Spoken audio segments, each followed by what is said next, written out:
guys hear those sleigh bells? I don't know what that was. I don't. You don't hear the sleigh bells? What is that then? I don't know. Is that somebody's stomach? Must be. You guys hungry? I think so. Anyway, well, happy fucking holidays, everybody out there Happy listening. holidays. Where's my fucking food? Welcome to episode 243 of the Movie Schmovie podcast. I'm John, I'm Ron. I'm Steve. and this is our big send-off to 2019. A year that kind of wasn't for us, but in some ways it was. A lot happened. A lot didn't happen. Maybe we'll talk about some of that. As it is. But this is the old, this is the holiday Schmoliday episode. We in the past we had the tradition of what we called a Schmanksgiving episode, where we would talk about what we were thankful for the year, and then we had a Bah Humbug episode. And then one year we combined the two because we weren't able to get together for the Schmanksgiving episode, and now I think we just like that idea of combining it. So here we are. This is pretty much before we get into our next phase of episodes, which will be the first episodes of 2020, where we will look back and talk about our favorite television shows and movies of 2019. But this is kind of our last look at the year, with the possibility that we might come back and do an episode about a new Star Wars movie when that happens and we've all seen it. But for now, this is it for 2019. It was a spotty year for the show, but I would say we're at least back in the same room talking on microphones. We're trying. I think we only put out about 14 or 15 episodes in this year. But again, we're trying. How do you guys feel about, just in general, what was the shape of 2019 like for you with regards to your, if not just movies, but your consumption of pop culture in general? Was it a good year? Yes. I'd say so. Yes. Yeah, I think so. All right, next question. Am I under oath? Like, I don't want to feel like I'm not acknowledging a lot of good things for movies happened. I mean, I feel like our list is going to be, mine might be the most all over the place this year. I'd expect nothing less. Yeah, and I think It's been some of it has to do. year. Some of it has to do with maybe some more foreign films being introduced to me this year versus last. Smaller productions, bigger productions. I think the fact that we made fewer episodes this year means that there'll be a lot of movies that we haven't, that we didn't get a chance to talk about at all. Yeah. That will be on our best of the year list. So that I'm kind of excited Including about Addict, which is a porn scene that I watched last week. We could review that. Addict. L-A-L-L. Is that on your list of thanks for the year? Yeah. Just under the wire, you got that in? Porn that parodies Let me guess. classic movies. Lion King. Yeah, that would be really That's some of the new content that they added to Disney Plus was their porn parody category. Don't be so good. It's like a hidden category, Yeah. though. You got to do like a special combination on the... Yep. You have to touch the remote with your dick. Once it senses the... Comes right up. Just boop. I'm sorry, that's so And then stupid. it makes a sound when it goes to it. Okay, we're really off to a great start. Happy holidays! From Movie Schmovie. Whip your dick out, put it on your remote control. We'll all watch Addicts together. It's some of that super inclusive humor that you're used to from us. Sorry. But yeah, I think overall it's been a pretty good year. Has been. It's kind of like a year that I kind of initially felt like kind of started a little slow for me. And then, somewhere around the April, May ballpark, even end of March, I started seeing a lot of movies that I was really happy with, satisfied with. Different genre stuff that I thought were really delivered. Some culminating experiences in a movie theater that is some of the best times I've ever had in a movie theater happened this year. So, and hopefully we'll experience still when we get to see Rise of Skywalker at the end of the year. But overall, I think it's been a really exciting year and some really great TV. Some ups and downs with TV. Some controversial endings to shows to talk about. But overall, just entertainment being consumed by, selfishly, just talking about myself right now, like me, I've been very satisfied with a lot of stuff that I've watched at my home, on my phone, and in theaters. So it's been a good time. So who wants to get it started? I think we decided last time we would do Bah Humbugs first, just because it's better to end on a positive note. So who wants to open the bag of Bah? I'll humbug. Okay, open the bag of Bah. It's a general sort of thing about content. There's too much with Hulu Flicks, Google Plus, and Apple All Access. There's too much shit out there. I mean, Apple All Access. What the fuck is that? I just mixed up all the names. No, on purpose. Hulu Flicks, Google. Oh shit. Hulu Flicks, Apple Plus, Google You Plus. sold me on the other one. Right. I was like, I gotta get those. So here they are. Hulu The one Flicks. that fucked me up was Apple All Access because that sounded like something like Inside Edition, like 7 p.m. one. Right. So I just meshed them together. There's a point where we should do an episode about all those services absolutely. at some point. Talk about all the streaming options. I feel like there's something that gives a definitive guide to some of the newer services. Yeah, there should be really on our slate of releases. It'd be nice if right before this episode in the feed there was such a thing, but I mean, get the hell out of here. This is not some fantasy land. God damn. But so there's just too much content. There's a lot of content and a lot to keep up with. And if you don't have a good circle of friends that have good taste, you might wind up crashing into a wall of content. All of it won't be good. So it's just a lot to choose from. What does that look Which like? is a good thing, but I mean, if you're a person on a budget, it can be a little intimidating. That's all. Yeah. If you were to pay for things yourself. I mean, you could do some password sharing, which I think is a good It thing. is possible to browse Peruse. and to have that feeling you used to have at like a video store if you were walking up and down the aisles and you weren't sure what you wanted to rent, I used to think beyond a certain point, just leave.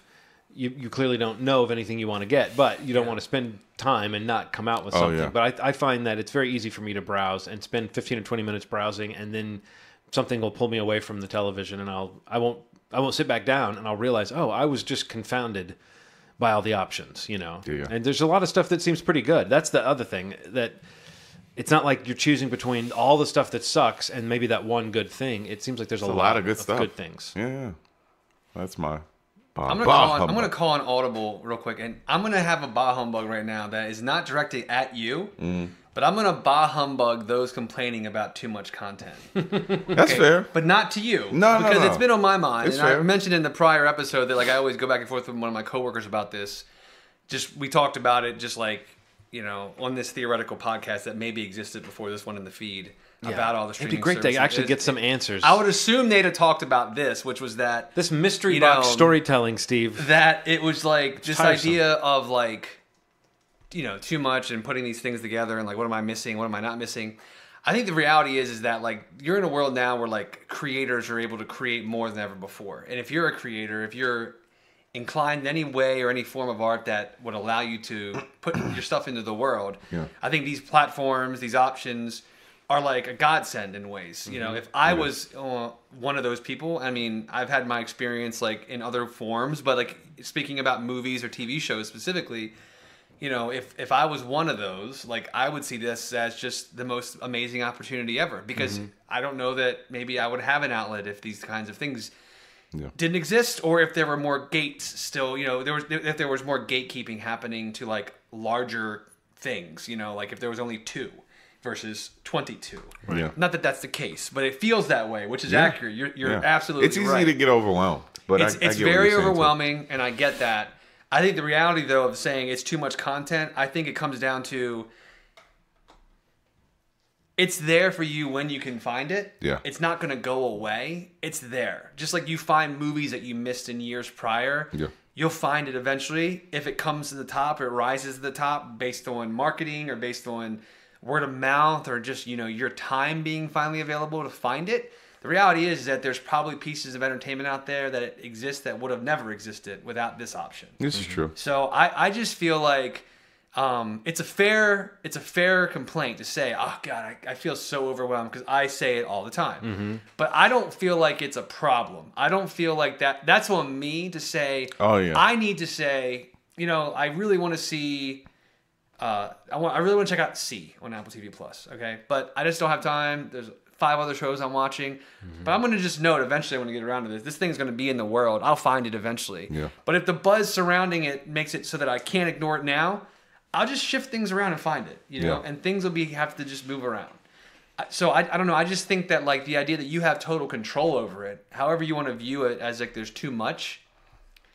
I just challenge you to kind of keep in mind that people are able to put more out than ever before, and That's a good thing, I think. You know, Yeah. voices, experiences, cultures, like things are out there in the world that may never have been out there if this like change wasn't happening in our lifetime. Yeah. You know, and if you can't find stuff or it's overwhelming like, again, I'm sure everybody's experienced it, myself included. It's frustrating to be like, fuck, I missed that show. What was it called? It came out a month ago and I forgot about it already. That's deafening, and that hurts, like when you hear so much and you just can't remember all the stuff.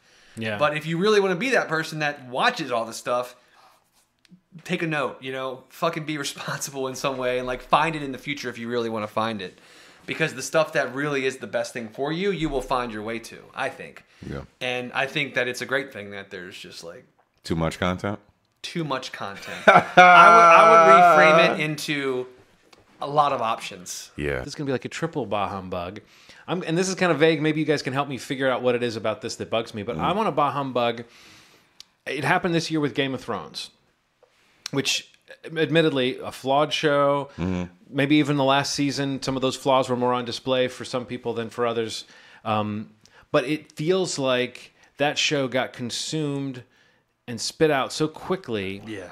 Like, I feel like I was very realistic about what they could possibly achieve in a final season of that show. But even with that, I could feel it oozing out as that was ending, that the enthusiasm and the kind of cultural impact and the weight of this show, it was always dependent on what's going to happen.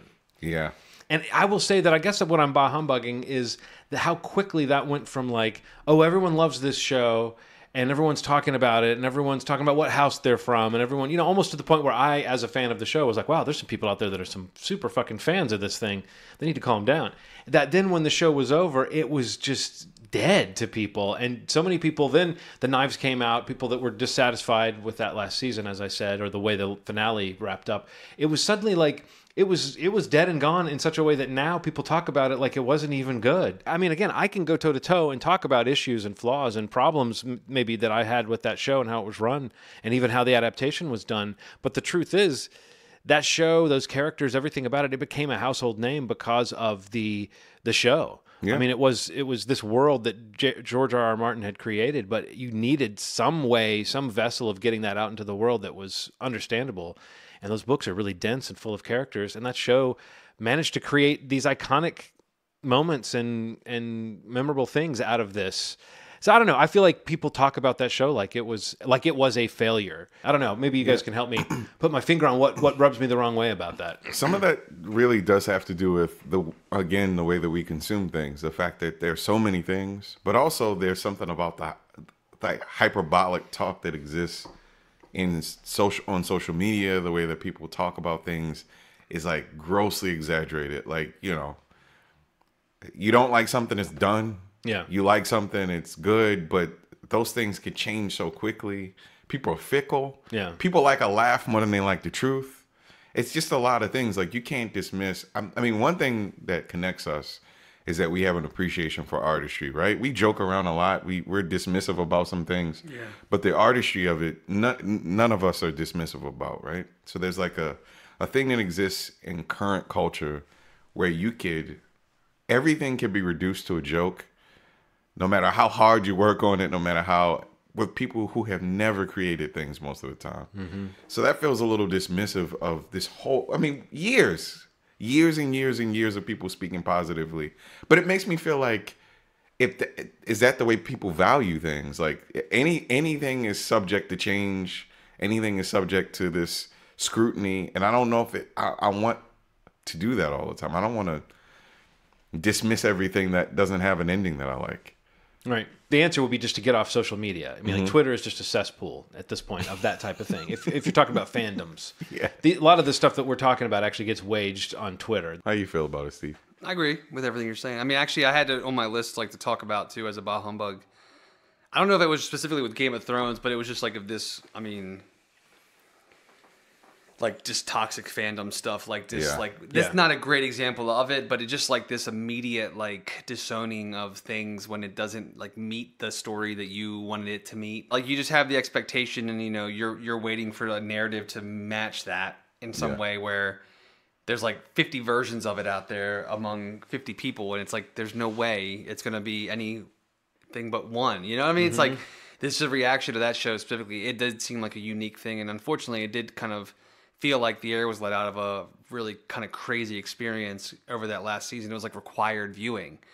But I mean, the hype going into that, insane. And then people walking away from it like, oh, yeah, no, totally agree. No, 100%. Right. Which again, the show is partly to blame for not doing something, pulling off more of a hat trick with regards to pleasing an audience. My bah humbug, if I could go, is kind of the opposite. Like if you were to have a fan, this is the hater, the declaration sort of culture. Let me give you an example of something. A tweet from a person like this. I've never seen an episode of Game of Thrones in my life, and I'm glad I haven't.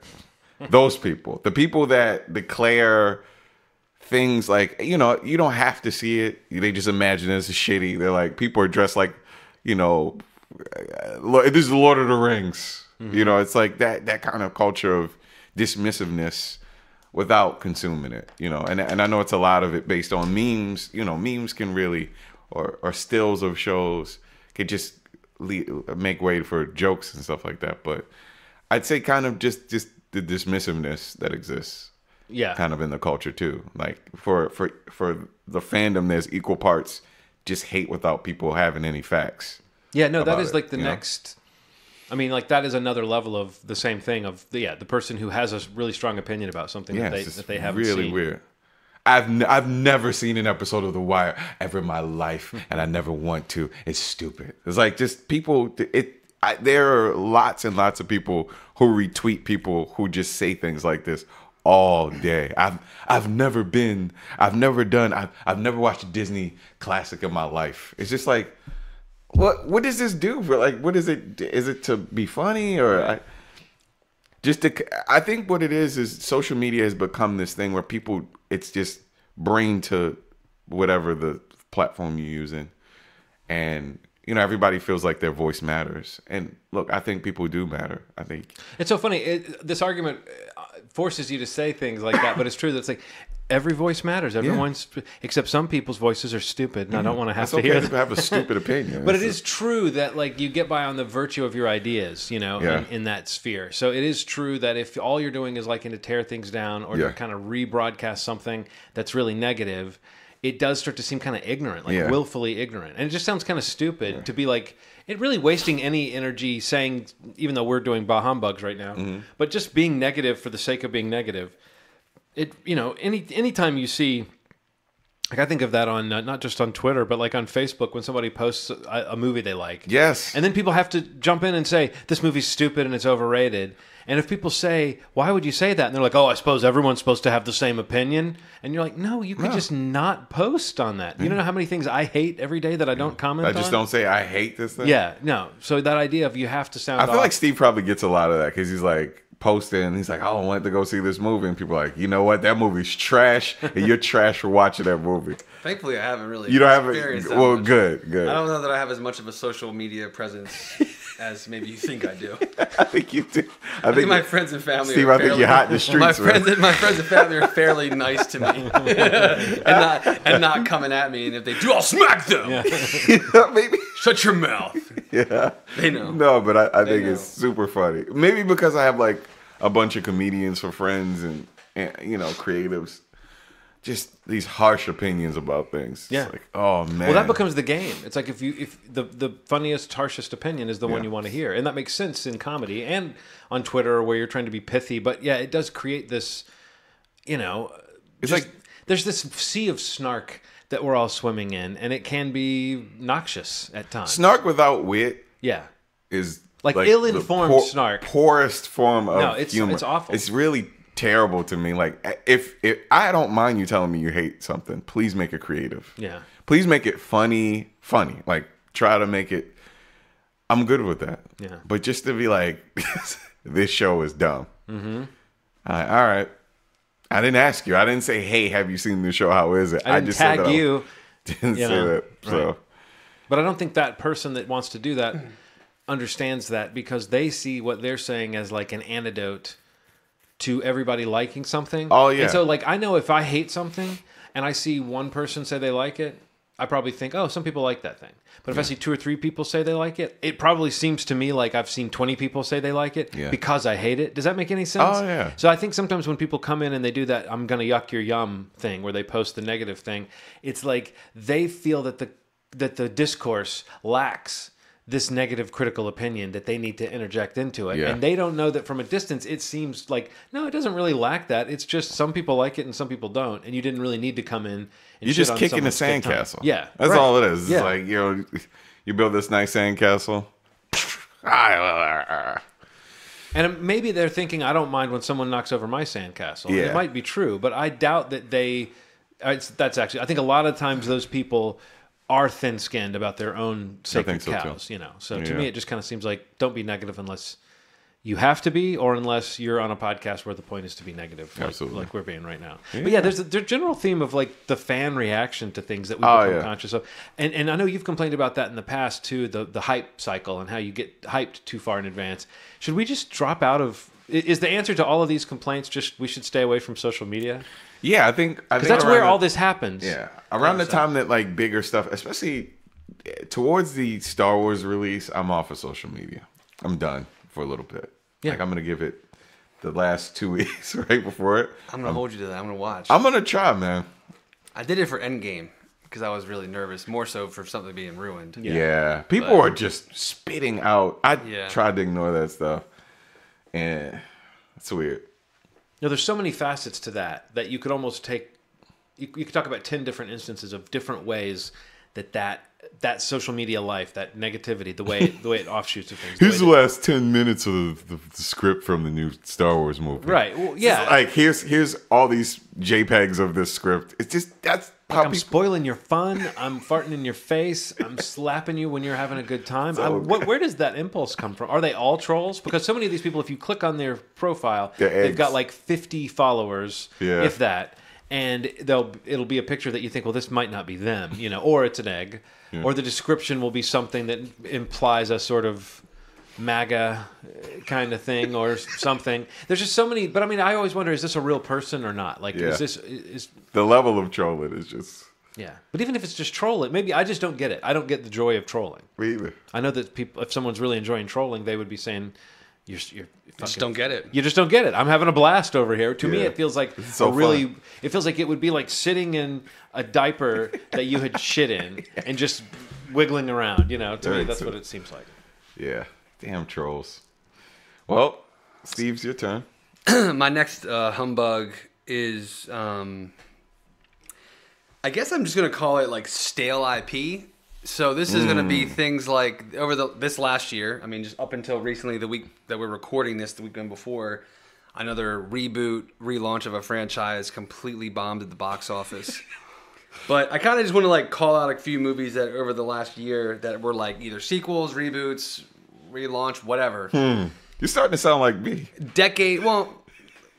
Clarification here, friend. Like decade-old properties. We've seen movies that have come up over the last, 5-10 years, like sequels that they missed the mark. They were far too late to like capitalize on any kind of market that wanted to see another movie in that franchise. So the things that I'd noted just quickly, like they came to mind, the prominent ones were the Men in Black International reboot, sequel, whatever, the Terminator Dark Fate, the Hellboy reboot, and the new Charlie's Angels movie. So it just seems like this overall trend of, so there's all this conversation of like IP, like it's king, right? Like, studios, all they want to do is get it, hold on to it, and just exploit it. So it's really weird to me that like taking chances on original movies, original concepts, possible new IP/franchises seems to be like, it's very risky to a studio. So they don't do it as often, which is really frustrating because one of the things we talked about earlier was like all these channels to do new things, creators, like get some new ideas out there, see what jumps, see what pops. Right. So like these movies that are coming out, admittedly, some of the, ancestors of these films, like I love genuinely, but it just feels like there's some disconnect in what Hollywood is green lighting and putting $100 to $200 production budgets on to put out in today's cinema culture, which is completely different than it was 2 years ago, 5, 10, and in some cases 30 years ago, whatever that sequel might have been. You know, the Charlie's Angels movies, for example, like weren't even 20 years ago. I think the first one was like 2000 and 2003. Yeah. So 16 years later, you know, they're rebooting it, rebranding it, a little bit of a different flavor to it, and it's a big disaster. Like it's gonna lose lots of money. Yeah. Same thing happened like 3 weeks before with Terminator.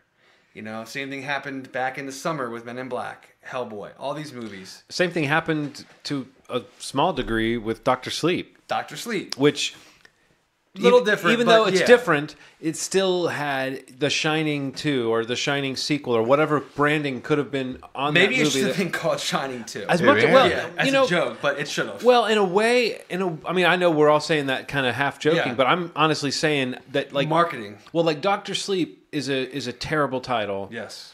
Not necessarily for that movie, but for marketing purposes and for getting an audience member to understand what they're going to see. And a trailer for that movie that doesn't really sell you on all the Shining elements, but it also doesn't sell you on what the movie is aside from that. Right. And it's trying to keep too much mystery. And I think the reason I'm mentioning it, though, is because I feel like it falls into the category of some of the stuff you're talking about, Steve, where there's this almost like foolhardy confidence. And again, I think Dr. Sleep is in a different category because I don't think it was a particularly expensive movie. I think they spent some money on it, but it's not like some of these other. But it's so that's more expensive than I thought. Yeah. But it was kind of like a stealth sequel to a movie that didn't seem like it was screaming for a sequel, and it doesn't seem like the kind of movie they would do a sequel for. And it's been this long, so why do it now? So I think that like they needed to sell that movie more to people than I would have even thought. You know, I would have thought that it would have done better than it did based on just being a sequel to The Shining. The curiosity would be there. These horror movie openings are sometimes really big, but they did put it out like a couple weeks after Halloween, which seems kind of strange. Mm-hmm. And as we said, the name didn't connect the dots. But it's that confidence in what you've got, like Hellboy. Like, it's not like the first two movies were this. I mean, we all love Guillermo del Toro, and we wanted to see them do another one maybe, or see what he would do with it, or we love Ron Perlman in the makeup. It's like they miss it's like they see the shit at like the t-shirt shops, and they see the figurines, and they see the fact that these are selling, and this became a cult hit on video after the fact. Maybe we can turn all of that into name recognition equals box office, you know? Right. And Hellboy is name recognition as far as they thought. But it's like they obviously way overestimated what the value of that name recognition of Hellboy would be. I would think it's similar to like Dr. Sleep. It would have had to click with people. They would have had to have picked up on that thing to say, oh, that's the thing. That's the movie to see this weekend. That's the water cooler thing. That's the one that people are talking about. Maybe they should have called it The Shining 2 Dr. Sleep. Honestly, I don't think that title is bad. Like that would have, or even The Shining : Dr. Sleep. Yeah. Yes. I mean, yeah. So I don't know. That movie disappointed and surprised me, but it too was an example of its old IP that didn't do what the magic they were expecting it to do. Which does that mean maybe we're going to get to the end, at least to some degree, of them banking on just the name of something? Because it's not like they didn't try to make a good Hellboy movie, or they didn't try to bring in a team to do that. You know, and Dr. Sleep I loved. So anything I'm saying that's critical about the way it was marketed, I would love for that movie to have been more successful because I like so many things about it. But still, I think there is something kind of weird about that, like that reliance on a name that for the longest time has been like, this is the wisdom of Hollywood. They know they can take these marketable names and get people in the theater.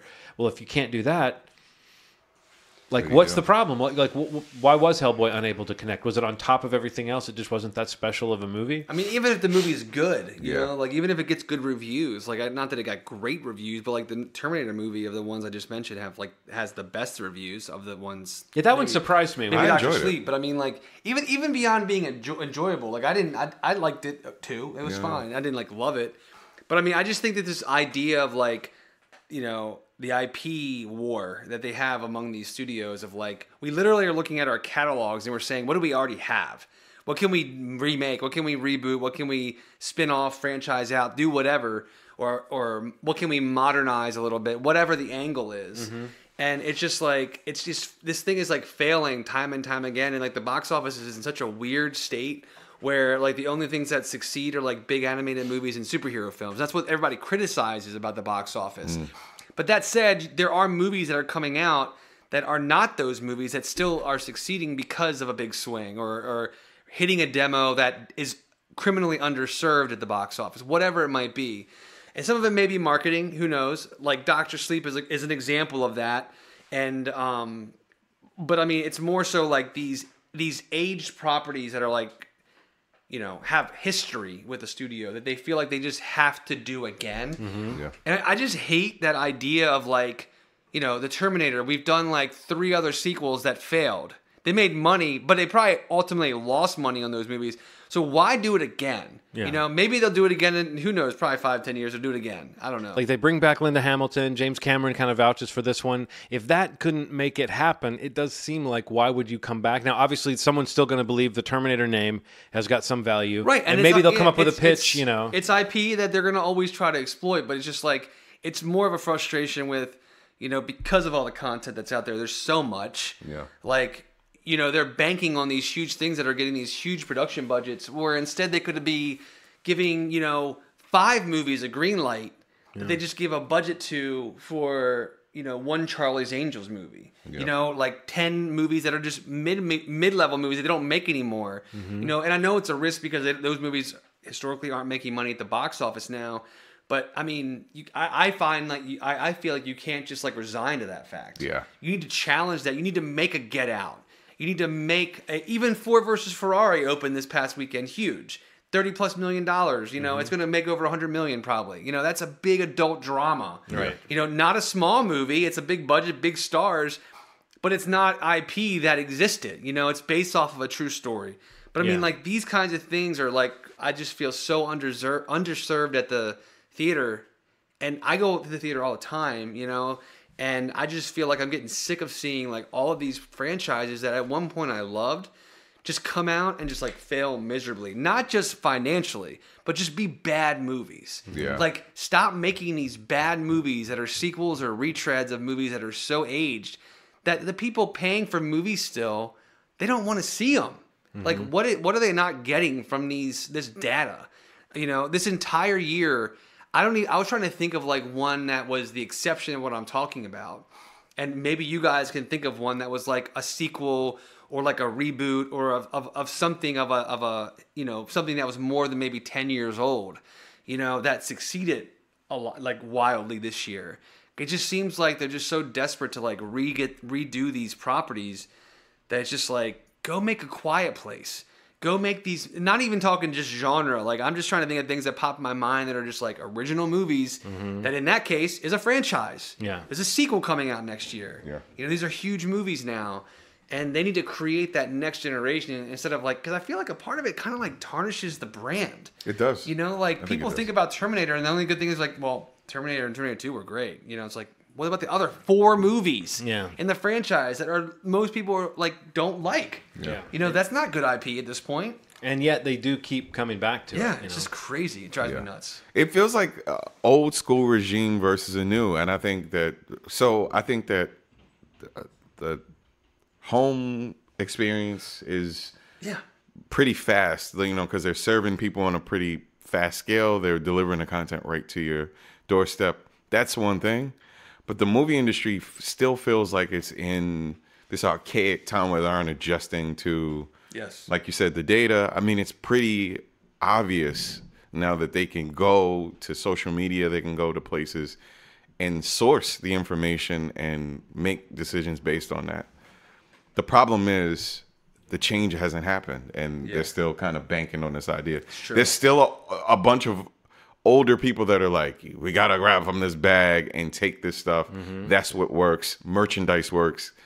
That stuff works if there's good versions of things. Like, okay, so for example, I was talking to somebody about Charlie's Angels. Could you imagine if there was a Charlie's Angels that came out, even if they wind up making another one, maybe if they made another one that had kind of like a bridesmaids twist to it, like funny women who are also attractive, that were actually like, had acting, like comedy chops a little bit. Like the problem is they have these people who aren't funny, aren't necessarily interesting, that are gorgeous, easy on the eyes, and these like real rigid, terrible stories, boring villains. Yeah. It's just kind of the same formula. If you had something that felt a little new that was speaking to women in 2019, maybe. I think the people would be down. I just think that they're not adjusting. If they're going to do it, do it. Yeah, Isn't what they were trying to do though with Charlie's Angels, the new one? Like it looks like it's trying to be kind of a modern thing. No, I thought it was awful. Yeah, they're trying. But it's like they were trying to shoot for this kind of like, hipper take on the material. It just looked horrendous. Like I don't know, like looked real bad. So I didn't even see that movie. Did it like super underperform? Charlie's? Yeah. Yeah, I think it barely made $8 million for the weekend. Wow. It was tracking at 12, which was like way low, and it came in even lower. Like they're saying it might not even make like $15 million. That marketing was omnipresent too. Total. Domestic. Steve, that's nuts. Like all over social media, like Instagram was nothing but ads for that. Yeah. It did not hit. People did not care about that. I didn't hear anybody talk about the movie. Not even a bad thing. That's weird. Like if somebody's like, "Oh, I saw it," and it was nothing. What's next? Oh, is that my turn? Talking about Terminator: Dark Fate, and I'm sort of halfway in and halfway out on this trend, but I know something about Terminator: Dark Fate without having seen it, and it makes me question this thing of stepping back in years later and doing the sequel where you're saying, let's ignore all these other sequels. So like you're talking about, there have been 4 Terminator sequels now that chances are if someone were to make another one, they would be ignoring, right? I mean, they would try to. They would have to rebuild something. Sure. What do you think of that phenomenon? I mean, obviously they did that with the David Gordon Green, Danny McBride, Halloween 2018, and that worked for it in a lot of ways in that they didn't have to honor the crazy continuity of what the Halloween series had become, and yet sometimes sweeping away all the inconvenient stuff and just making the movie that you'd like to make. Like, I get that. That's almost like an alternate story. But another part of me thinks if you're coming back to make Part 8 or Dark Fate or whatever it is, you should have to honor the series to some extent. Yeah. And particularly, and this is where we get into, I guess maybe I'll put in some kind of spoiler warning so people can skip ahead. But I've heard what happens at the beginning of Dark Fate. And I get that that's the kind of decision that James Cameron would make on the story level, coming back after all this time to say, well, how can we spin this off into a different direction? You know what I mean? Like in 2019, this decision to kill John Connor in an unceremonious way. On the beach? Like that makes sense. That makes sense in like a let's get this story going and surprise people kind of way. But in what the first 2 movies that people love were all about, and what that second movie, in fact, was all about, like erasing that just because it's for audiences, it's been 30 years, you know, and we've had time to play around with this idea, right, of him being important. And now he's not important, and we're going to tell you he's not important, and we're going to tell you this new story. But it's like that's the kind of decision you only make if you're trying to surprise audiences 30 years later. It's not the kind of decision you make if you were telling that original story and you were going for like, here's the next chapter. You probably wouldn't position that as Terminator 3. If you were James Cameron, and in 1995, you were making Terminator 3, you probably wouldn't do that, you know? No way. But you do that years later when you're trying to reinvent the thing. So I kind of think that this... Even though I've liked it in some cases and I understand it in others, and also the way that like Dr. Sleep is a sequel to The Shining, it honors certain things about the movie but takes certain things from the books and it kind of swirls them around. I think that can be interesting and creative, and if you're a filmmaker, you definitely want the freedom to do something unique. But part of what makes, like, say, a new Star Wars movie or a new Marvel movie interesting is because they do have to deal with the baggage of everything that's come before it. And they have to be creative and original in their storytelling and figure out some way to honor that stuff and yet move forward. Yeah. And this idea of just let's sweep the board and use only the elements that we really like, it feels like there's a trap door built into that, which is that you're kind of making your own, the weight of that saga, that name, you're making it valuable, you're making it less valuable. So I don't know, does that ever seem strange to you guys? Or, I mean, do you think of it as just a plus that a filmmaker can come in and say, these are the elements I want to deal with? I think it's strange. I don't think it should happen. I mean, it feels very dismissive of all the other stuff. So I don't think they should do it. So specifically the John Connor thing, though, how did that feel when watching the movie? It was weird. I mean, my initial gut, and maybe somebody can convince me otherwise that if they care to, my initial gut reaction in the theater was just very negative. I was like, that makes no fucking sense. Like, this is completely... They're sacrificing that entire character arc from... I guess from specifically T2. Yeah. You know, to say that there's other T-800s out there that look just like Arnold Schwarzenegger that are still coming to kill him, and he just gets killed on a beach, and there's no awareness. There's no, you know, like... I get it. Someone out there is going to be like, okay, that's the whole point, is that, like, you know, that was one battle that they won, but there's so many other, you know, wheels spinning in this attempt to kill this kid. But, man, come on, no. I mean, like... I get what you're saying, and you're right, is that, like, you know, now if you're just doing a sequel off of that film 25 years later or whatever, you're saying we got to figure out a way to, like, wipe the slate clean and hopefully create a new franchise with this new lead character, Danny, you know, that's going to take us off to the next franchise of Terminator, next version of the Terminator franchise. I did not like that, I got to say. Like, the Halloween one did not bother me at all. Like, whatever your feelings are about that movie, I don't feel like that did anything to really hurt any characters, because like where Laurie Strode went in that franchise was kind of weak, and like logically I feel like, and especially because you're looking at the same actress 50 years later, and that woman is now like an old woman, and like that seems logical to me in that story. I could buy that a little more.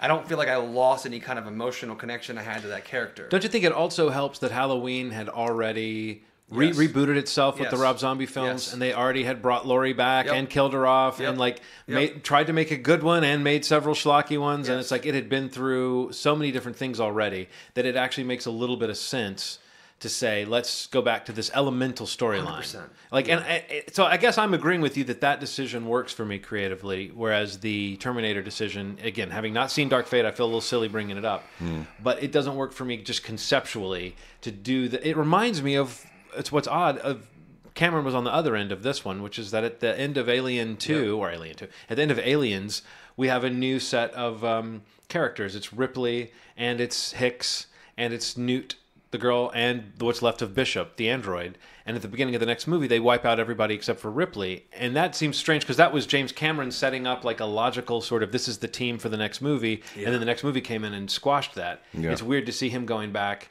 and doing a similar thing. It just seems like a careless thing to do. And again, it's not like I'm particularly attached to the idea of John Connor as a character or that mythology necessarily, but the whole thing is hinging on it. Yeah. And furthermore, am I to understand that what has actually happened in Dark Fate is that, but yet another company in the near future is going to do the same thing? Is that the premise? It's not Cyberdyne. It's a different company. It's a different company. Yeah.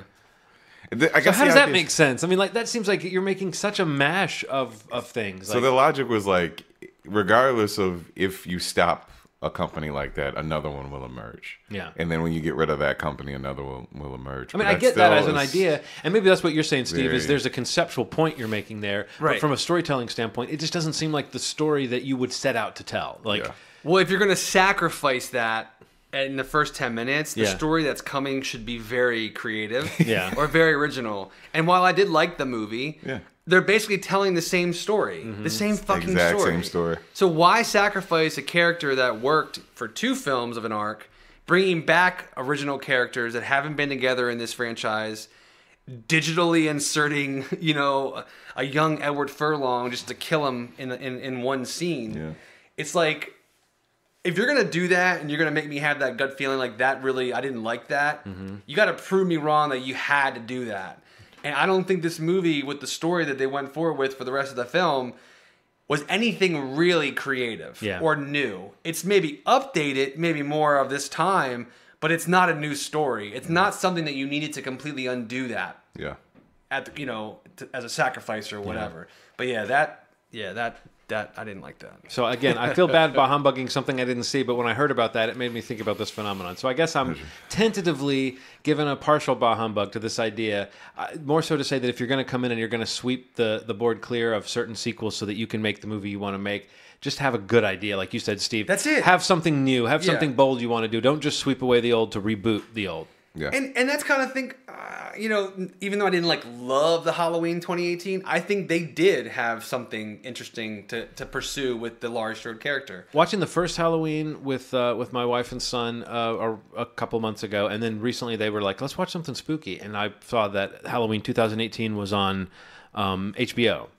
So I dialed it up, and we were like, "Oh, cool!" And it's like it was fun realizing that. I don't think my wife's ever seen any of the other Halloween movies either. That for them, this is the sequel to Halloween, and it was cool to see how well it worked.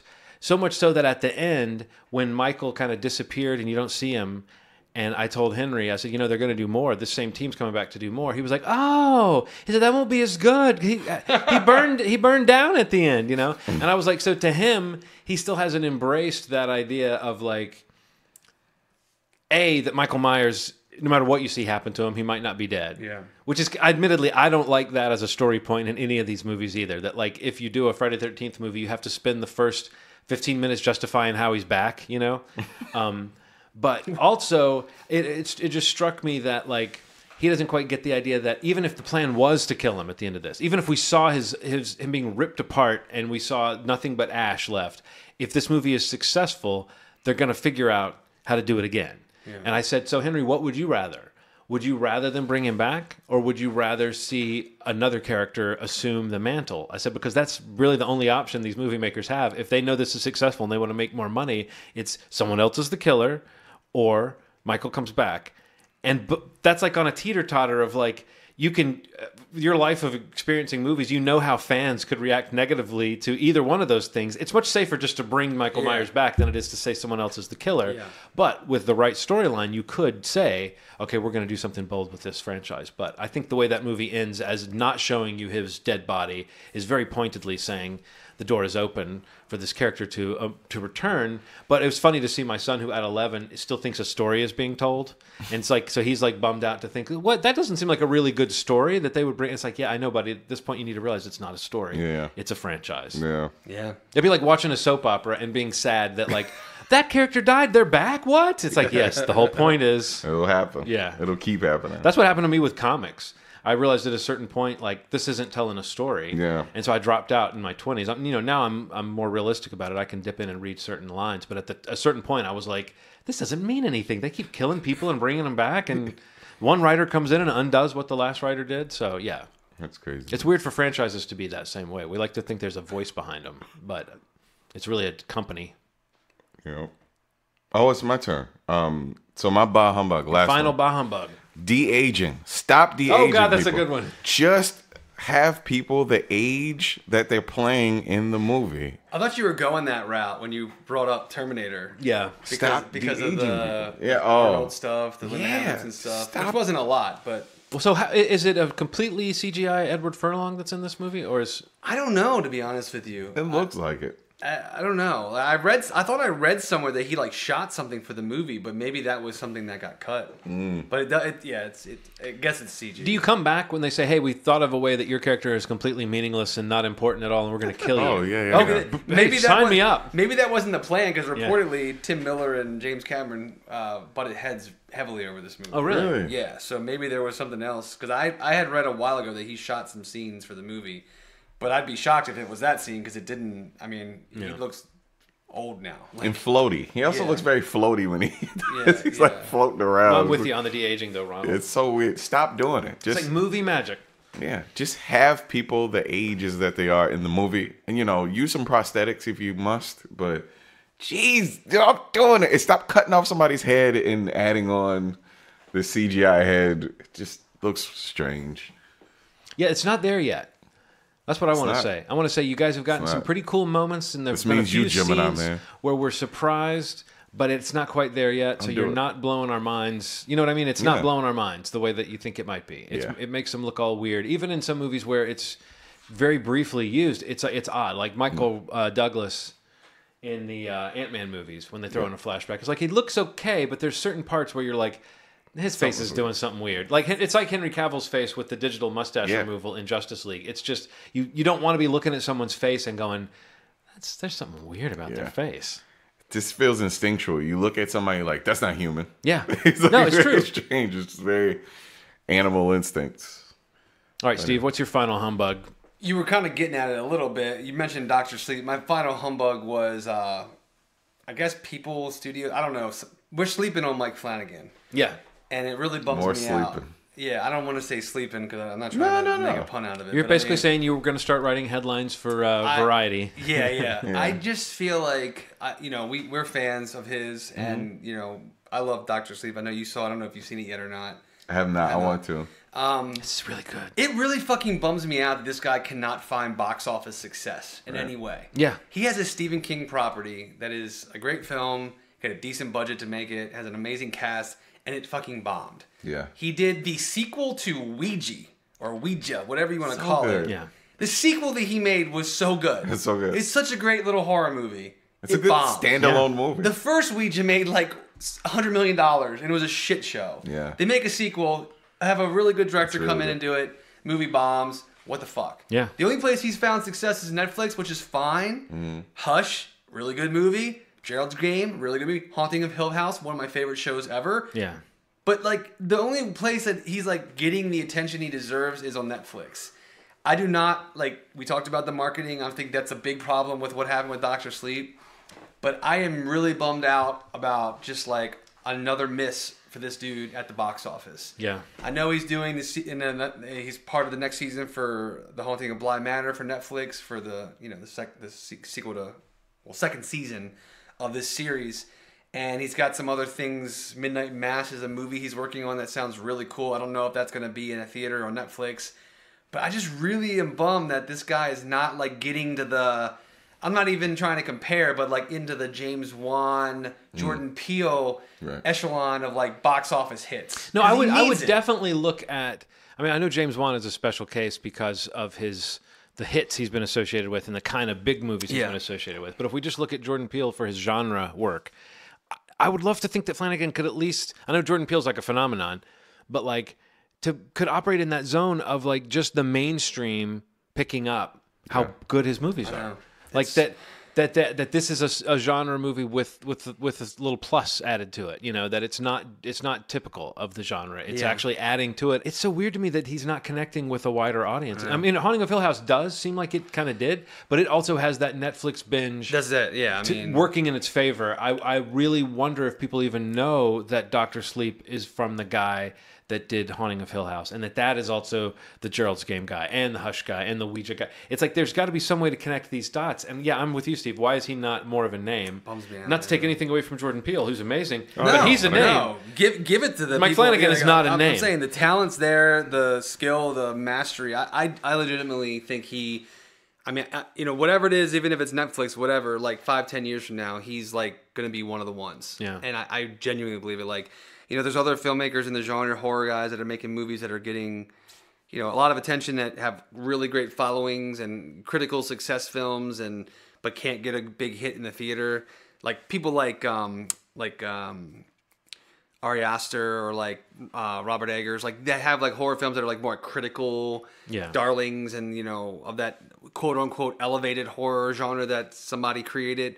But I mean, I just feel like Flanagan makes these movies that are like, if you're a fan of the horror genre, whether you're in that group or just like the slasher flicks, whatever it is, whatever your taste is, I feel like all of his movies, even Oculus, which I love, like they're just really great movies. Yeah, they don't fall easily on either side of that fence, of the elevated versus sort of more visceral horror. He's kind of down the middle. Like he's doing something a little different. That's interesting. Yeah, I love him, and I think I hope people find him. I mean, obviously, like you said, he's definitely found success. I mean, Hill House and things like that got him to this point that he's like doing a big like sequel to The Shining. Mm-hmm. But it just seems like, mismarketing, branding, whatever. Maybe they should have leaned more into the Shining thing brought to you by the guy that did Hill House. Like that sounds like an amazing combination. Yeah. But people don't know that. Like nobody knows who directed this movie. Nobody knows it's a sequel to The Shining. Most people don't. Yeah. And it's just a bummer because I was really looking forward to like this time of year, just hearing a lot of people talk about this like breakout hit. And it fucking bombed. And the thing is, it does deserve to be one. I mean, like... It does. You and I both said it works way better than it should. It's great. Looking at the elements on display, it works way better than it should. So why is Mike Flanagan not? One day. And then he'll come on the podcast and he can thank us.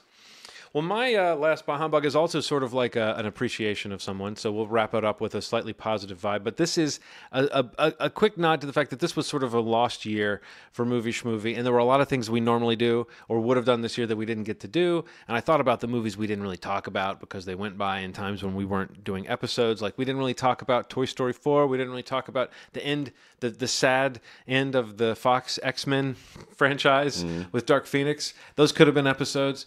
But the episode that I think I missed the most this year was the Schmovie Awards episode. And I thought the award that I most missed this year, because there was one that was such a shoo-in that, you know, we usually have the one of the big awards at the Schmovie Awards. If you haven't heard them, folks, go back and listen. There were 6 of them, I think, 5 or 6 already.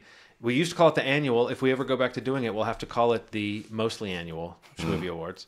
But often enough. But there's one award called the Whose Year Was It? And we've had a few really good people in there, and that's the person who popped up in a lot of things, and we all like them. And it's fun to kind of see us all sort of agree on that person who we thought kind of carried the year. And there was someone who in 2018 was in so much good shit and good in so much good shit, and I was looking forward to seeing this person easily win the Whose Year Was It category on the Schmovie Awards. Well, that didn't happen. So now I'm going to make a unilateral decision that this person would have won Whose Year Was It this year. And I'm just going to say that in 2018, this person turned in memorable performances in If Beale Street Could Talk, Widows, White Boy Rick, Hotel Artemis, the television show Atlanta, and closing out the year with a very memorable turn in Spider-Man Into the Spider-Verse. You guys know who I'm talking about. Brian Tyree Henry. An amazing actor, and I was really looking forward to saying so. This is his year. It's a good one, man. And we didn't get to. So I'm just going to this is a bah humbug to the fact that back in the spring we didn't get to say that so good. Brian Tyree Henry is amazing. He is.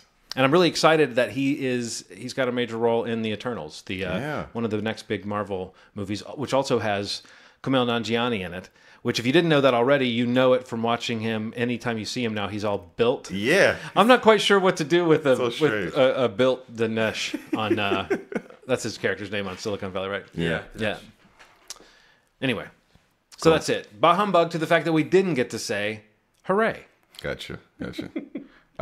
So this is the thank yous, right? Now we're moving into the thank yous. First thank you is A24.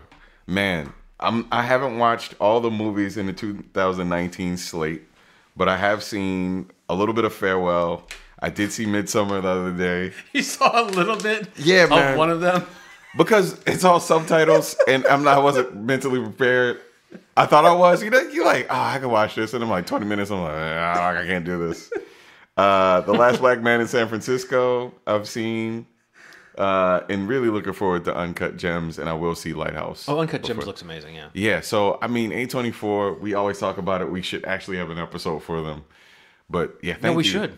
Thank you, A24, for putting out solid content. Now, we said we would do an episode about A24 when there was a logical stopping point. Is there a movie after which we can say, we've all seen this, now it's time to do the retrospective on A24? It seems like there's never a stopping point, you know? But can we look ahead? Is there something that seems like a... I don't know. Yeah, we'll have to look at their schedule. But, you know, it would be nice to sit back. That'll be on you. You decide. You're the resident A24 Yeah, sounds good. stan. My first one's going to be... So this maybe is a maybe a little teaser for maybe this year's movie where we do one. Yeah. But I'm thankful this year for just being reminded how great Keanu Reeves is. Oh, yeah. Not that I ever really forgot, but just being seeing him in John Wick 3 and being convinced and even more sure that that's one of the best action franchises around. Yeah. Seeing him as Duke Kaboom in Toy Story 4, which again we didn't mention He was a whole lot about. Good at it. It was great in that. He had a small In cameo. some alternate universe, we had a very emotional episode and very heartwarming episode about Toy Story 4. There were Kleenexes involved. Right, yes. right. I see what you're saying. Yes.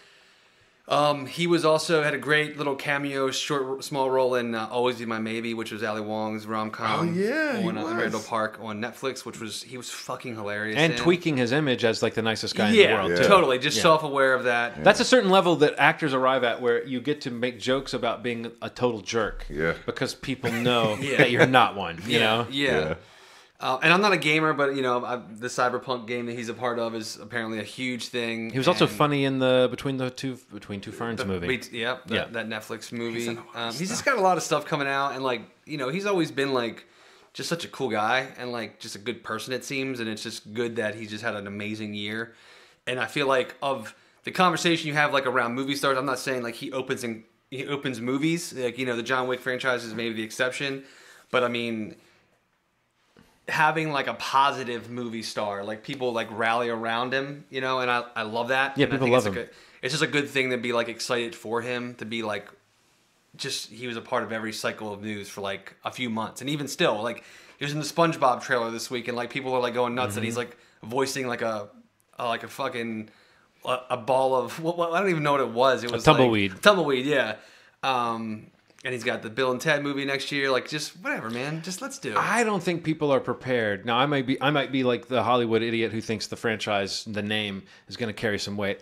I don't think people are prepared for how many people are prepared to love Bill and Ted 3, whatever form it takes, whatever it is. There is so much goodwill towards Keanu and towards Alex Winter and towards that property and the way they've been stoking the sort of fan involvement and this only exists because fans wanted it after all this time. I feel like that movie has the opportunity to be such a blast of goodwill that we haven't seen, at least in recent years. Something that feels like if it's really good, it will be earned. Do you know what I mean? I hope it's not an example of my bottom. Yeah, no, you're right. You're right. But this is something that it's you just said, fans want it, and it's been gestating a long time, up and down.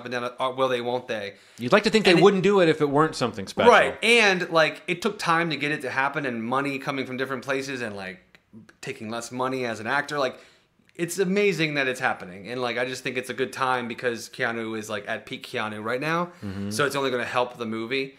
But well, when does he become like Betty White or someone like that, where it's okay, we love him, but we're still sick of hearing how much we love him. I don't know. I think it'll be a while. You know what I think the secret is? Ride the wave. You have we had them with Matthew McConaughey. We had the McConaissance, right? And with Keanu, we've got the Keanuissance.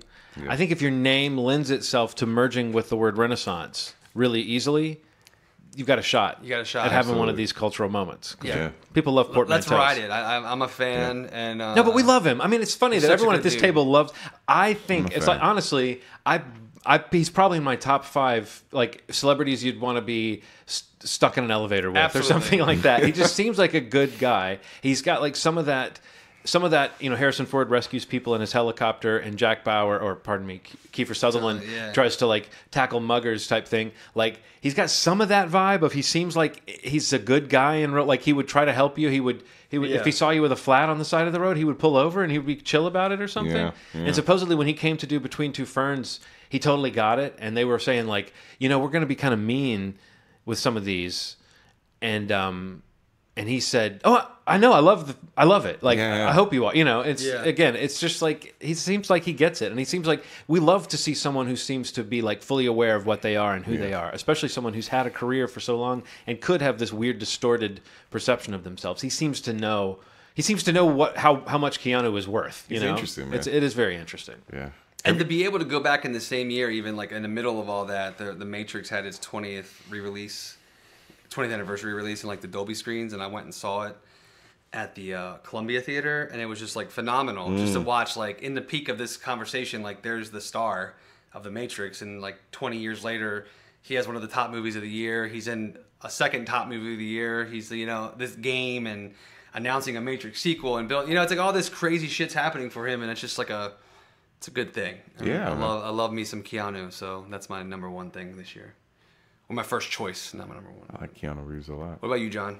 Well, my first schmanks, it's a simple one. It's just one word. Now, my list this year is an odd one because I didn't watch as many movies this year as I might normally have because I was wrapped up in this basement remodel, which is basically finished at this point. I love it. I went back and listened to last year's episode where we were doing this, where we were giving schmanks and bah humbugs, and the remodel had just started then, and it was very sad hearing how much I I was like, we found these contractors. They're real characters, but we think they're going to do good work. You know, I had no idea how bad that decision was. Little did you know. Yeah, go back and listen to the 2018 episode if you want to hear me really uninformed about how my year was going to go.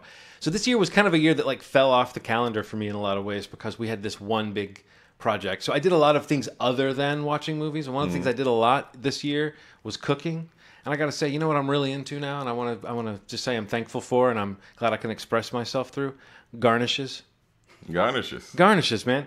You're about to hand someone something you've made for them. Yeah. And you're like, this looks okay. Okay, go chop up a scallion. Boom. A little coarse ground black pepper, maybe. Crush up some nuts. You can toast those bitches if you want to, but you could just throw them on there. A little cotija cheese. Garnish. Just a handful of it. We've all seen the video of the guy throwing the spice. Yeah. Be that guy. Be the guy who's like dashing the spice on something. Salt Bae? Give some motion to the plate. Absolutely. The person who receives a plate that's got a little garnish on it will almost always go like, well, wow. Yeah. But if you just hand them something, they'll be like, what's this? And you'll say it's ravioli, and they'll go, okay. So yeah, garnishes, folks. And anybody who hears garnishes, here's what I just said about garnishes and thinks I'm missing some. Like paprika looks good, but you don't want to add too much paprika flavor to a dish. Yeah. Pepper's kind of the same way. Yeah. If anybody can help me out, crushed nuts, ground cheeses. I want to know more. If anybody's got some suggestions of other garnishes, I'd love to hear it. But cool. I'm just saying, guys, it really dresses up a dish. Makes everybody feel special. Garnish. Cool.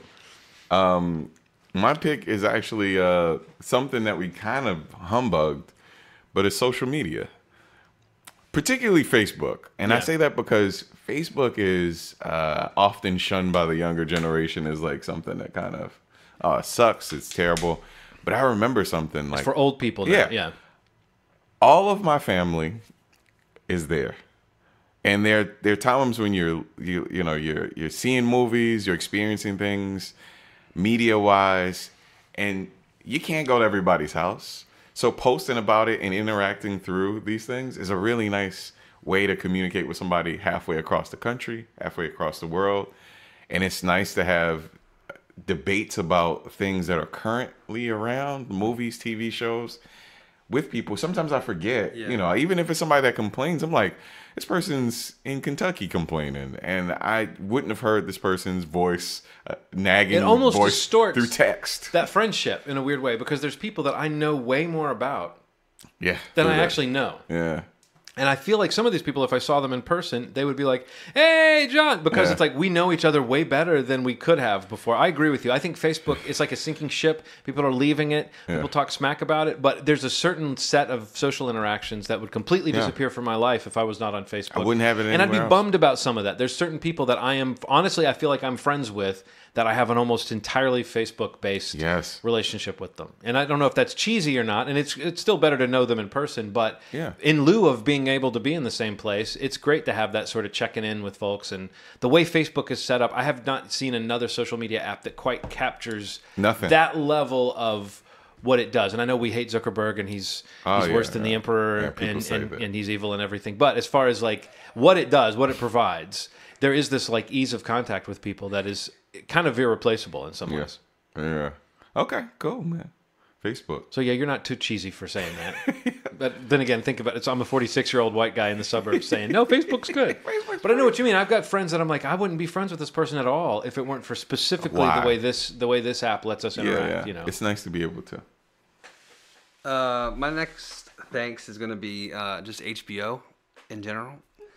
I feel like in a year where we just talked earlier about HBO getting a lot of shit for Game of Thrones and the way it ended, I just find that probably this year more than any year recently, I've been watching a lot of series on HBO and like thoroughly enjoying them. Chernobyl being one of them? Chernobyl being one of the top ones. That honestly, that and Watchmen are the two that came to mind first. Yeah. Loving Watchmen week after week more than the prior. And Chernobyl was just like a fucking amazing. Like it's so incredible. But yeah, I don't know. It's just like you mentioned on the podcast prior that we did about the streaming services. Theoretically, if we had done one, you would have mentioned it. We'll just like never know, Steve. That quality of the HBO show and like just their ability to develop a show to a point of such like just impressiveness, just thinking about like, finding my way to Succession and just being obsessed with that show and loving Righteous Gemstones and, even seeing Veep go out and, this being the last season of Silicon Valley. Yeah, but they're not, like, everything you just said makes me realize, like, they're not, like, every time one of their big shows ends, you think, like, well, maybe HBO is losing ground. No. But everything you just said, half of those are ongoing shows, Succession, Watchmen. These aren't, I mean, it's not quite the water cooler thing that, say, The Sopranos was or The Wire was or became. Right. But it's there. I mean, it's in that neighborhood. Right. I got to catch up on Watchmen. It's amazing. There's just so much greatness, and I mean, talking about the streaming and just like what I would pay for. I mean, the quality of these shows being available and whatever they put out in the summer next year is like a no-brainer for me. And I think even shows like that I kind of watched after they air, like Euphoria, just like really interesting filmmaking, and Barry. I mean, like one of the best comedies out there. It's just like there's so much great content, and like there's not a ton of it, but what's there, in those time blocks, like those Sunday night, those cycles of that Sunday night block of like whatever it is, 8 to 10 or 9 to 11. It's just like it's so good, and just like what they have coming up next year looks amazing. The Snyder Cut. Snyder Cut. Yeah, Snyder Cut coming soon. But just like Watchmen specifically, like seeing Lindelof basically being able to take this and just like go for it. This thing that is really is like his own thing, but still like kind of enough of the property that it's more and more tying it to it. And some of the commitment and not to spoil anything in the most recent episode is even more just like impressive to commit to certain elements of like the source material, even though this feels so different in so many ways. That's just something that is like really special. And I just think that it's like when I think about the shows that, are the remnants or the last pieces of like this mass consumption of like as a culture, like what shows we talk about all at once. I just think like as a whole, it seems like HBO probably still has their hand in the handle on like those are our shows. Like there are exceptions on Netflix and Hulu, like they have like, Handmaid's Tale, I feel like is a good example, or Stranger Things. They have their horses in the race, but I think at any given time, like HBO's got like 2 or 3.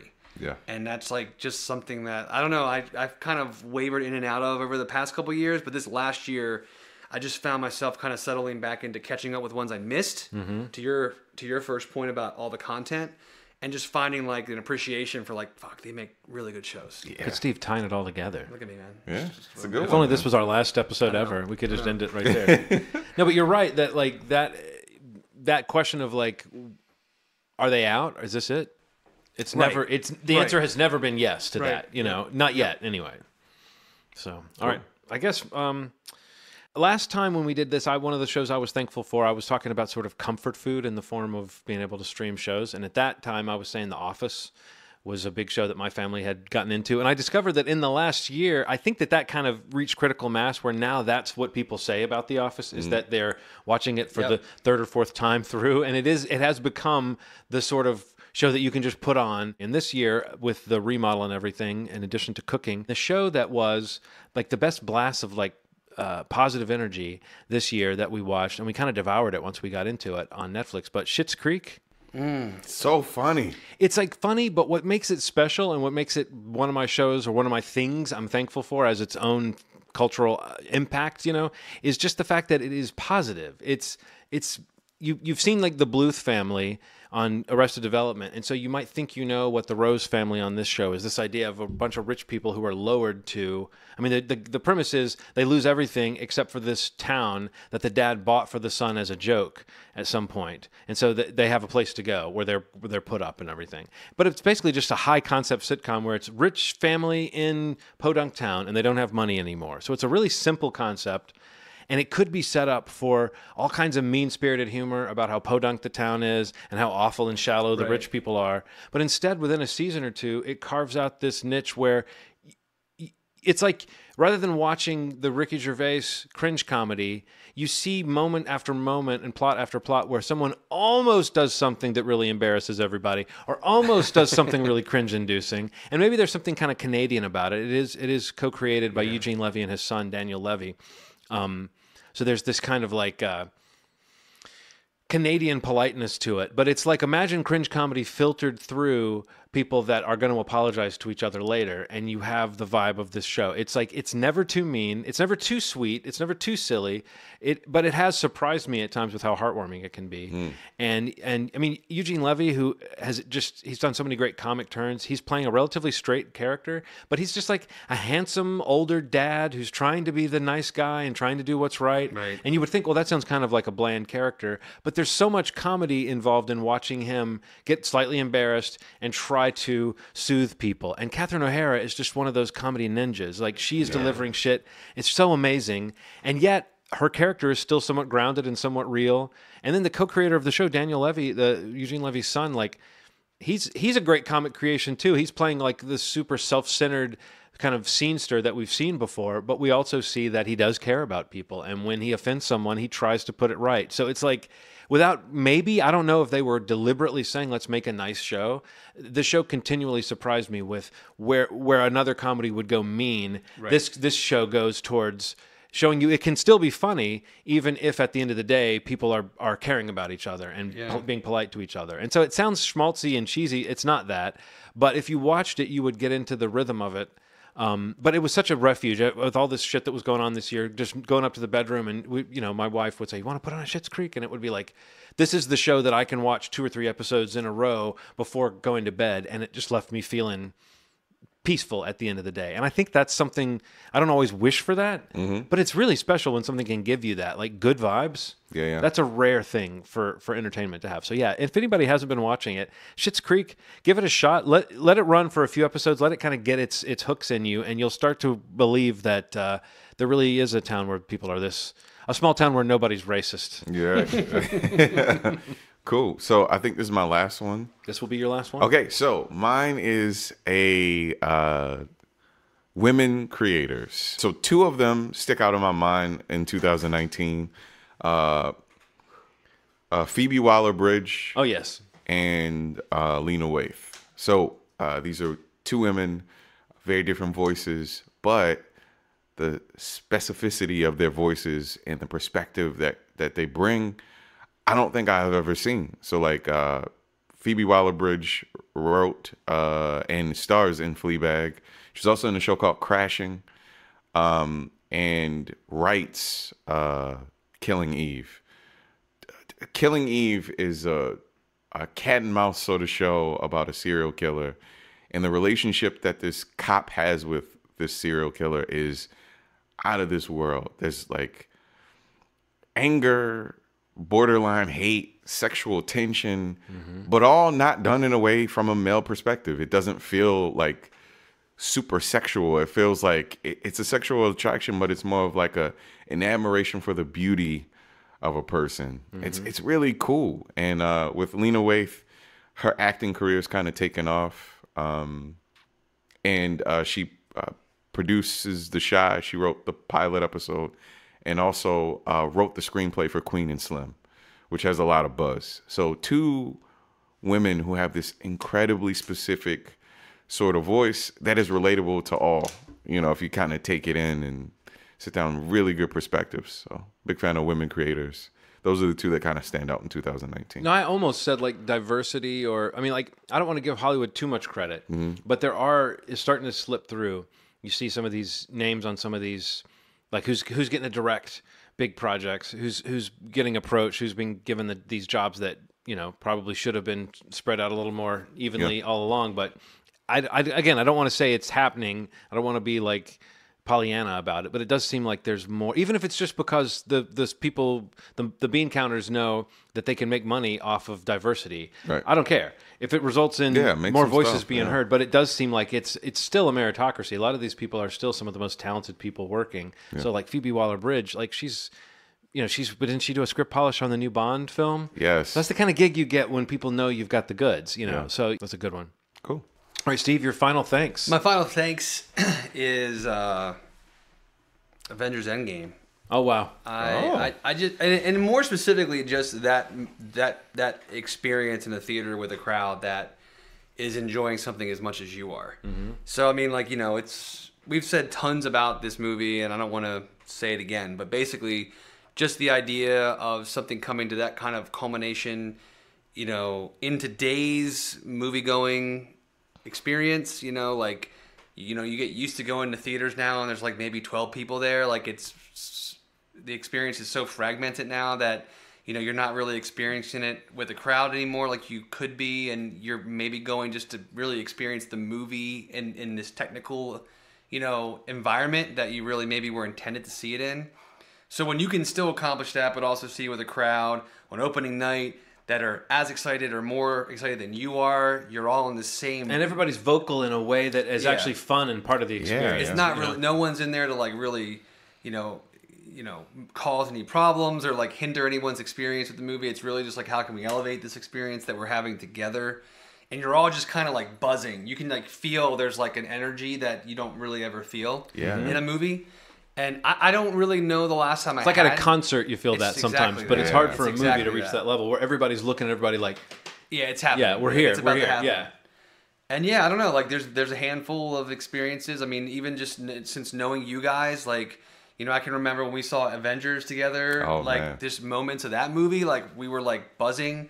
And, even moments in Guardians and, Force Awakens, like just talking of like the last 10 years of what I can remember, feeling that way in a theater, that communal like excitement. And like I think about it now, like I think about scenes from that movie, even when I watch it home, or I'm driving home from work sometimes, I'm being totally honest. Like I think about the last like 20 minutes of that movie in the theater. And like I get cold chills, like still now. Yeah. Like even talking to you guys about it now, I'm kind of like buzzing about it. Just the moments that happen, and not in any spoiler territory anymore for this, but like just the Iron Man scene, the hammer scene, the you're six, like or whatever he says. Like it's just like those moments are just like the culminating things that like you just want. You just like want in your life. Or at least I do. Yeah. As like a moviegoer. No, I know it's a unicorn now. Like you don't see this. You don't experience that kind of stuff anymore. I think I felt it in Infinity War. There was that ending, and you just felt like you suddenly were aware of how many people were in the room having that experience with you. But feeling like at the end, I remember in Force Awakens and in Endgame, having that sense of like everyone who's in this room, this is a packed room, and everyone who is here is so psyched to be here. It is, that is really something special. And it's like a non-disruptive, like hooting and hollering in like certain parts of the movie. That's what I mean. Like you don't mind the people that are getting into it when they're in the vibe of the movie. Yeah, and like just I don't know. I mean, and like I went with like people from my work, and Aaron was there, and like some of my buddies came, and it's just like, in those moments in the movie, like I'm literally like out of my seat, levitating. I'm like pushing back. I'm way too loud. My wife's like embarrassed. But it's like that moment where we're all just laughing because it's like I'm like literally cheering. Yeah. Like at a concert or a sporting event or whatever. Like it just doesn't happen. It's the movie. It's the kind of movie that can allow it to happen, and it's like not disruptive. Yeah. But I just there's almost applause breaks built in with all the sound effects and the music and everything. They know that they've earned it, and once it hits, it's like.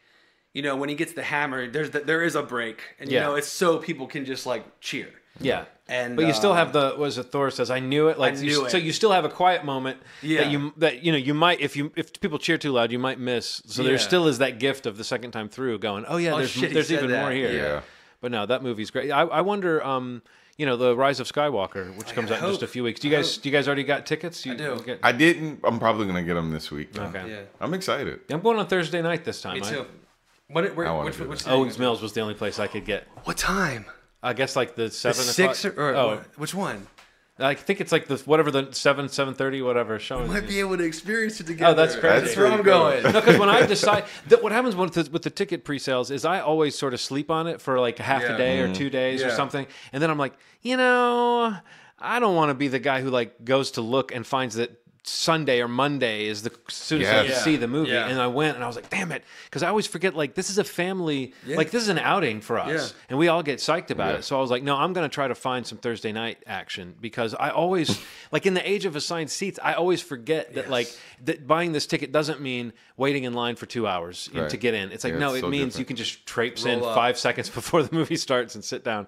So Owings Mills was the only place like the IMAX or whatever that had it. Did you get IMAX? Yeah. Oh, okay. Yeah, I got the Dolby one. We talked about the end of Game of Thrones, and we've talked about Endgame. It's like this was the year of big endings, and now Star Wars is it. That's the last one, and That's it. And I believe them that they are going to wrap something up in this movie, but I don't know what it really means to say the end when you know their plan is to, they just opened Star Wars Land at Disney, so clearly Star Wars isn't over. Stopping. But it's slowing down. Yeah, but it's not going anywhere. Yeah, right. I think they're just going to lick their wounds and figure out why they aren't the biggest name in the world anymore. Well, there's a lane open now because Endgame happened. Right. In a way, yeah. Yeah. So sit back and watch what happens. But, no, but I've seen like a certain amount of cynicism about the Rise of Skywalker, but I'm so psyched for that movie. I think it looks so good. I believe in J.J. Abrams' ability to like figure out what needs to be done and to do it, and just the visuals, everything they've seen, the music. Star Wars trailers have music cues in them that I'm like, I don't know if that's in the movie or if that's just for the trailer, but all the trailers for the new Star Wars have had amazing music cues in them. Yeah. I'm just so ready. I'm ready to pump my fist and feel that swell of emotion. Man. That's good. Yeah, the same thing happened in Force Awakens, like in that, like when the saber goes past Kylo and she puts her hand up. That's the moment. Yeah, that's the moment. In my theater, when you see the Millennium Falcon for the first time, was the moment when I actually felt everyone go like, oh. But still, we like this. Like we're cheese balls. This is what you want. Yeah, that's what you want. You like just chase this feeling, and we may have two in 1 year if Skywalker lands it. But Endgame this year. It's one of my favorite movies of the year I've ever, and just because of like, so much of it is based on that experience. Yeah. Like I don't even remember the last time I felt like that in a movie theater, and it's amazing. So, right. Yeah. Well, it was like also they were ready to meet you more than halfway with a story where the shit's actually happening. Yes. You've seen enough movies where it feels like, okay, maybe they're setting something up, or maybe they're treading water, or maybe they're developing a character to do something with them later. Endgame felt like something. It felt like a real movie. Yeah. Yeah. So we need to get that ice cream figured out still, don't we? Oh yeah, that's true. We never did. I'll bring some ice cream. I know Ronald hasn't done it. Conveniently forgetting this guy. But yeah, my final thanks, and I just want to say this actually ties in nicely with the idea of Endgame, the idea of heroes teaming up to fight something. I will say that this year, since I didn't watch a lot of movies, I'm going to dip into my real life. But my wife and I, we had these crooked contractors that we were like conspiring against and pacing the floor and like writing documents and filing shit, and we haven't even begun the legal proceedings that might wreck my next year. So let's look forward to that. But I just got to say, I'm thankful this year for a common foe. A common foe. Honestly, I don't wish ill will on your lives at all, but you both have a very solid relationship with an amazing woman. I just hope you guys get to experience some kind of common foe, because there's nothing like to hate someone with the passion of 1,000 suns. Good. And my wife, she can do it. Like she's got it in her to like she's making spreadsheets of hate. Like she gets organized. It's been amazing. I almost wonder, like now that the basement is in shape, like I guess if we actually do get legal proceedings, that's where the hate will go, I'm sure. Yeah. But I've begun to wonder, like, what is going to be the thing? Because right now I feel like she and I could we could take down a Tyrannosaurus Rex or something like that. Yeah. But it's either way, it's awesome. You should enjoy your life. You should hope for happiness. You should hope for good times. But if you've chosen a good partner, you should know that a common foe is the best thing for your relationship, because it highlights both of your skills and how you interact with each other. And you do this while I go do this. And then, did you do the thing? Yes, I did the thing. What did they say? They said this. Oh my God. And then you just fall into each other's arms. It's amazing. So I'd say go upstairs and watch Schitt's Creek. Yeah, you watch Schitt's Creek and you make R2-D2 noises in bed. But yes, I would say, don't look for it. Don't hope for it. But if it comes your way, a common foe, you can be like this. Bring it on, common foe. That's good. You fucked with the wrong team. Yeah. There was actually a point in the middle of the year where we were writing something up and sending it in, and because there is an organization that we're hoping will help us get some of our money back from this crook. And I just said to Nikki, I said, "You don't fuck with nerds," and she was like, "No, don't fuck with nerds." That's pretty amazing. That's awesome, man. Yeah, I'm glad. See positive in it. Very good. Yeah, very good. Yeah, I like it. It's good perspective. Yeah. Well, that's it. You did it. Yeah. 2019. Yeah, it's a lot of. We did it. Yep. A lot of good, a lot of bad. So next episode might be we're hoping we can talk about the new Star Wars movie. Yes. But if nothing else, you'll know that coming up in 2020, we'll be coming at you with our. I think I liked what we did last year, where we started with the TV So the next episode should be the best TV of the year, and then after that, the best movies of the year. Yeah. And then we'll be dealing with 2020. Whew. Right in our faces. It's so We gotta close. figure out the Skywalker. We gotta try to get that Yeah. like up quick. Yeah. If we can all see it that night. I'd love that. Figure it out. Okay, cool. Well, that was fun. Yeah. It was. You know the websites, movieschmovie.com, facebook.com/movieschmovie. Oh man. Now I'm just really excited to see Rise of Skywalker. Me too. Yep. Even more so. I heard that musical cue, like the slowed down one. Yeah. In the most recent trailer. Got some cold chills again. It was good stuff. So hopefully we'll be able to talk about that. I'm looking forward to that. Thanks for listening. And as always, you made our day. Thanks. Bye.